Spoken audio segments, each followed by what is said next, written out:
It is a very cold night tonight here at Citizens Bank Park, and the wind blowing across the ballpark from left to right. Not as strong as it's been in the past games, though, and I think down on the field the players are cold, but they're moving around. I don't think they're going to feel it quite as much.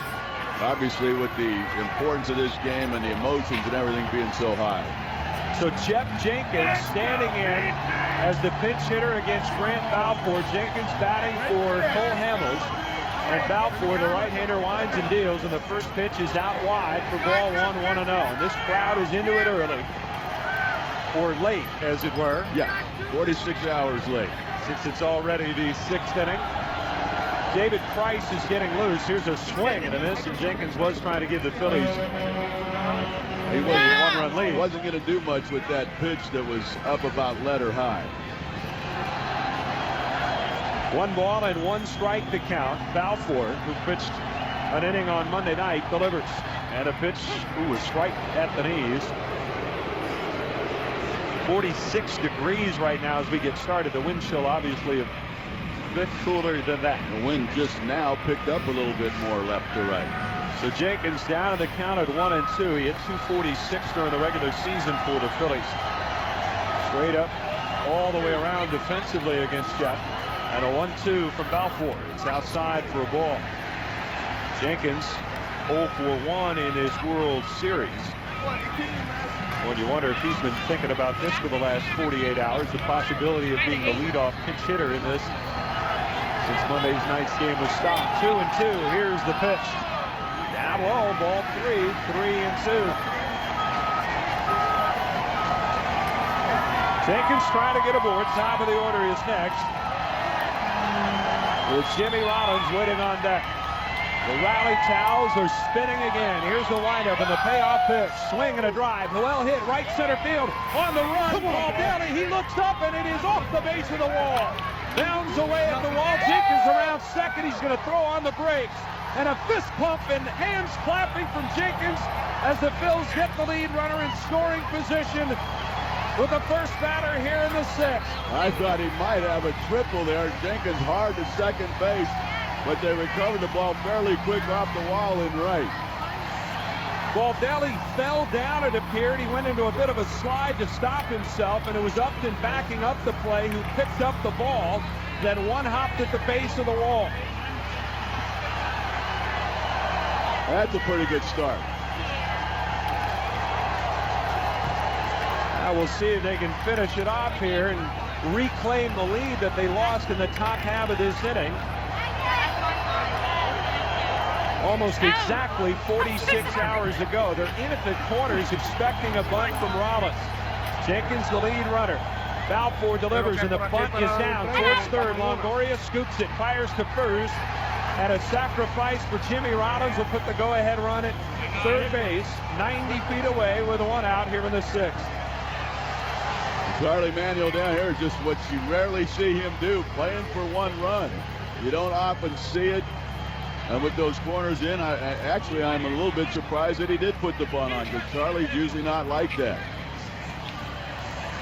And it was 5-3 the sacrifice as Pena got back to the bag at first, and that'll bring up Jason Worth.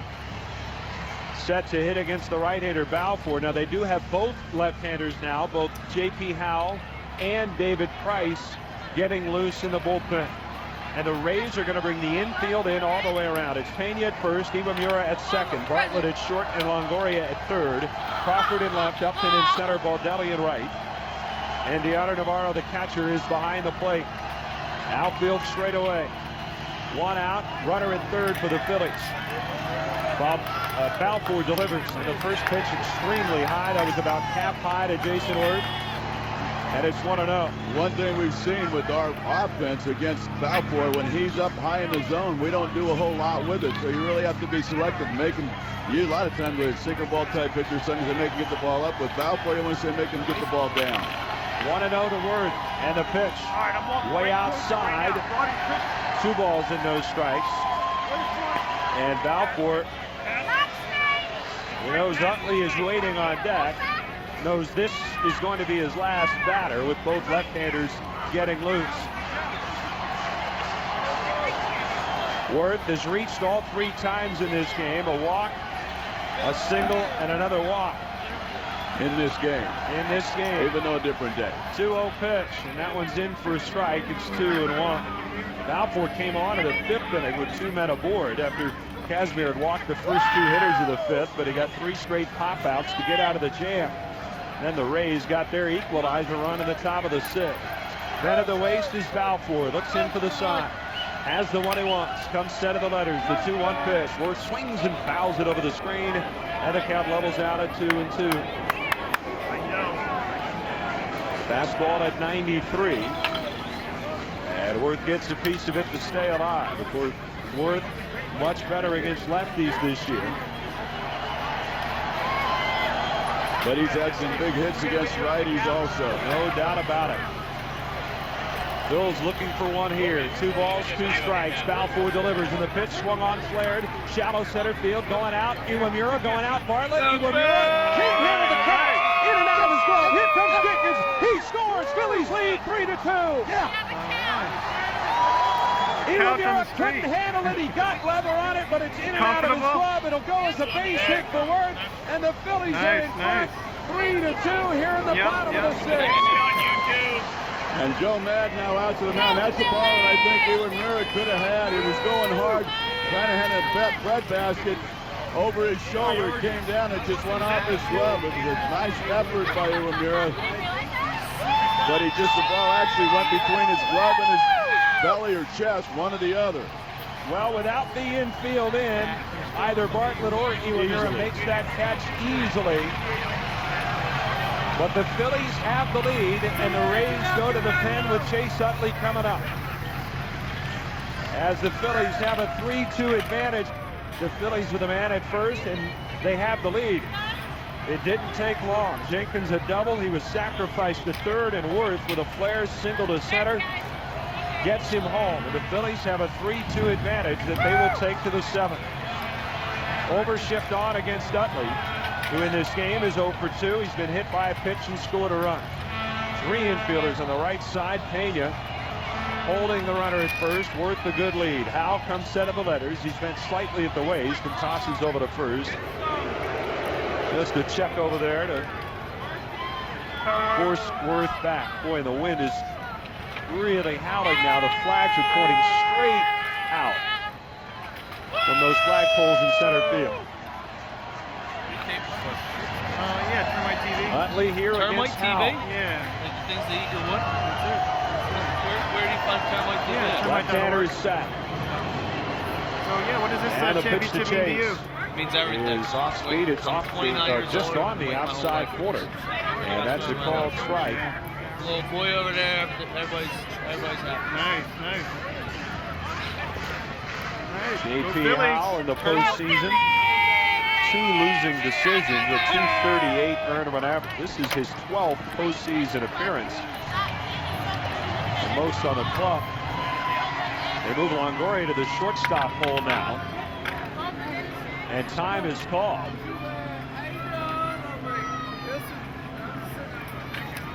So now 3 infielders on the right and Longoria right in the shortstop spot.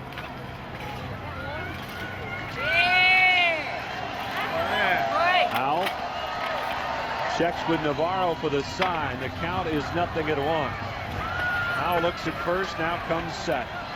Long stretch, and the left-hander coming home. The pitch is in for a strike, and it's quickly 0-2 on Utley.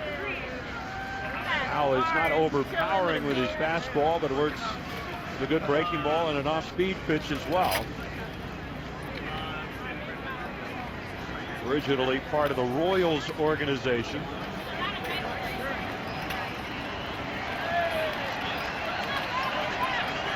Drafted by the Royals after breaking Roger Clemens' strikeout record at the University of Texas.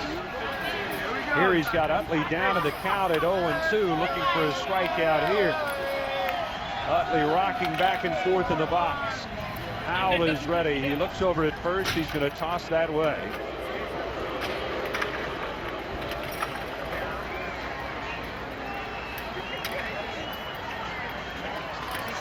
Crawford, the left fielder, is shaded towards the alley in left center. Upton might be a step to the alley in right center as they play Utley to pull at both spots.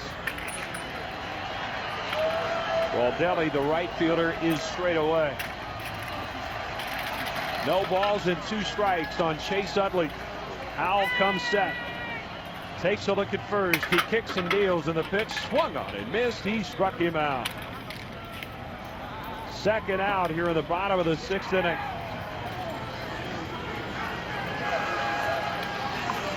And that'll bring up the big man, Ryan Howard.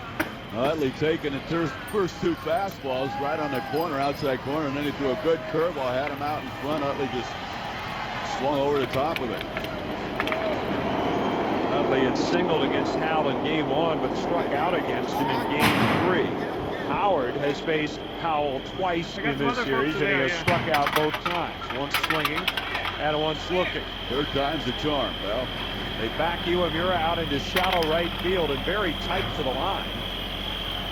And now they're going to get Worth picked off to throw to first. Now down to second. He's saved. Worth went on first move from Howell, and the throw not in time, and Worth has the base stolen. I'm not sure what Pena's hollering at first base umpire. Looked back at him as to say something to him, almost like he said that was a block. That's his own pitcher, so why would he say that? Was he saying but he couldn't be arguing it. Well, Worth didn't go to the inside of the all right. Yeah. Run wherever he wants there. It really did cut down the angle, though, for Pena. That's good base running, smart base running by Worth. I think Pena maybe was saying he ran out of the baseline. Now another right-hander is throwing in the. Pardon me, that's the other lefty, Miller. Pitch to Howard, swung on, popped up, shallow left, going out Longoria, and the wind pushing it back, and he'll make the catch. And the resumption of the suspended game from Monday night has started just the way the Phillies had wanted it to, and that's by getting a run in the bottom of the 6th inning and reclaiming the lead. The Phillies in front 3-2, and Ryan Madson takes over out of the Phillies bullpen, and he will be trying to hold the lead for Cole Hamels, who remains the pitcher of record and still has a shot at winning all 5 of his postseason starts. Leonard Navarro leads off, and he takes a fastball for a strike. It is 0-1. The defense behind him, Howard's at first, Utley at second, Rollins the shortstop, Belize at third. In the outfield, Burrell in left, Victorino in center, Worth in right, and Ruiz behind the plate. Madson kicks and fires, and Navarro swings and fouls it back over the screen. He's down to the count 0-2. Now Madson, since August 31st, 26 in the 3rd innings, only 3 earned runs. In the postseason. Here in the World Series, 3 appearances. He did give up a run in game 3. An infield hit, 2 stolen bases led to that run. 0-2 the pitch. Inside for a ball. That was in the 8th inning. Upton ended up scoring on the throwing error by Ruiz. J.C. Romero, left-hander, gets up and starts throwing behind Madson. David Price, the lefty for Tampa. Got Baldelli due next, and then Bartlett. 1 ball, 2 strikes. Here's the pitch. Called 3rd strike at the knees over the inside corner. Navarro caught looking. That is out number 1. And right now with the 1-run lead in the last inning, you're counting out. 8 left. Baldelli now the batter. Rocco Baldelli 0 for 2 in this game. Bats here against Madson. Again, Bartlett next, then the pitcher's spot. As Larry mentioned, David Price up and throwing. And a pitch to Baldelli, swung on, hit deep. Left field, back Burrow near the wall. He looks up, it is gone. And Rocco Baldelli has tied the game with a line drive solo homer to left. And just like that, we're even again, 3-3 here in the top of the 7th. And that was going to have to be a line drive to get out against this wind. Yeah. Wow.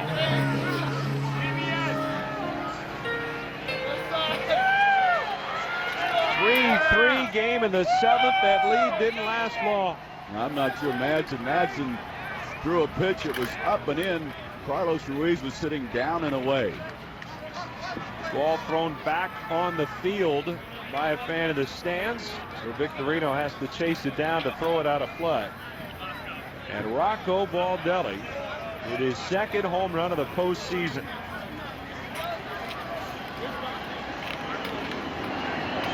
So Madsen delivers. And the pitch to Bartlett is a called strike. It's 0-1.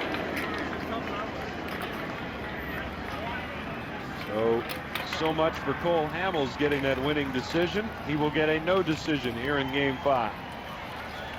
Madsen with the 0-1. Swung on, line to left field. That's a base hit. And 2 rockets given up by Ryan Madsen. And they are going to send the pitcher, J.P. Howell, to the plate and have him bunt the runner over, you would presume. 3-3 game, 7th inning. Runner at first for the Rays. Howell squaring to bunt. Then he's in on the grass at third, and the pitch is offered at and missed by Howell, and it's 0-1. Howard holds the runner Bartlett at first. He has good speed. He stole 20 bases during the season, and the pitch bunted back towards the mound. Madsen's got it, thought about second, but instead throws to first with Utley covering. So the sacrifice goes 1-4. And Howell gets it down. And the Rays now have the lead runner in scoring position with 2 down for Akinori Iwamura. Why are they coming back? Here comes Charlie Manuel. He's had J.C. Romero going, and he wants the lefty to face Iwamura. You got back-to-back lefties here with Iwamura and then Crawford. And so the Phillies will go to the pen here. Ryan Madsen charged with a blown save here in the top of the 7th inning. Iwamura with a chance to give the Rays the lead here in the top of the 7th. It's Tampa with a runner at second base. That is speedy Jason Bartlett. All right, nice. Oh, baby. Who did it? Iwamura, who was 1 for 3 in a ball game, singled it into third. Also has popped out and struck out. Batting here as the Rays try to claim the lead. They've not led at any point in this game. 2 outs, top of the 7th, 3-3 game. And Romero set of the bell. He kicks and spins and looks the runner back to second.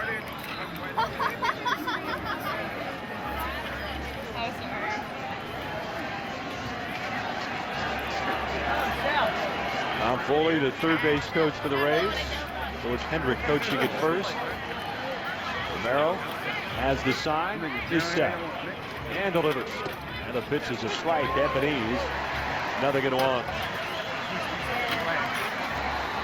This one of those games with some folks who couldn't make it back for the completion. They might have turned their tickets over. So this would be one where you could actually say there were maybe 50,000 people who saw Game 5 in a 46,000 seat stadium. You know, my daughter and Paz are back in Seattle.